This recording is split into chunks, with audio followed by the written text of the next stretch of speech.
விழுந்தவங்கெல்லாம் எழும்ப மாட்டாங்களா? சின்ன வயசுல எவ்வளவு விழுந்திருப்போங்க. கால் தடுக்கி விழுந்திருப்போம், சைக்கிள் ஓட்டி பழகும் போது விழுந்திருப்போம். வீழ்ச்சி என்பது மனுஷனாலே பலவீனம் உள்ளவன் விழாத மனுஷனே கிடையாது. யார் கேட்டு பாருங்க, என்ன கேட்டு பார்த்தா நான் பக்கமா ஸ்டோரி உங்களுக்கு சொல்லுவேன். யாரை கேட்டு பாருங்க, இதுக்கு முன்னாடி இங்க வர்ஷிப் நடத்துற டேவிட் சாம் பாஸ்டரை கேட்டு பாருங்க, டாக்டர் பிரீனித்தை கேட்டு பாருங்க, டைட்டஸை கேட்டு பாருங்க, ஆமென், யாரை வேணாலும் கேட்டு பாருங்க. வீழ்ச்சி என்பது அது அது அது வந்து வராம இந்த உலகம் பொல்லாங்கன்னு கிடக்குது. ஆண்டவருடைய கொஸ்டின் என்னன்னா, ஏன் விழுந்தேன்னு கேட்கல, ஏன் நீ இன்னும் எழும்பாம இருக்கேன்னு கேட்கிறான்.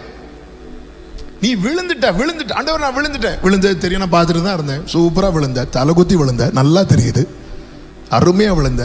ஆண்டவர் கேட்கிற கேள்வி என்பது ஏன் விழுந்தேன்னு கேட்கல, ஏன் எழும்பல. வழி தப்பி போனவர்கள் திரும்புகிறது இல்லையோ, ஆண்டவரை நான் ட்ராக் மாறிட்டேன், ஏன் ட்ராக் மாறினேன்னு கேட்கல அவர், ஏன் இன்னும் திரும்பாம. ஏன் அவ லைஃப்ல மட்டும் சத்ரு நினைக்கிறது எல்லாமே நடக்குது. இந்த டைம்ல இவனை விழ வைக்கணும்னு அவன் நினைக்கிறான், கரெக்டா நடக்குது. இந்த டைம்ல இவளை விழ வைக்கணும்னு நினைக்கிறான், கரெக்டா நடக்குது.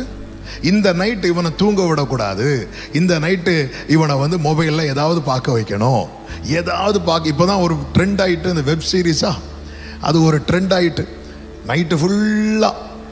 ஆமென்.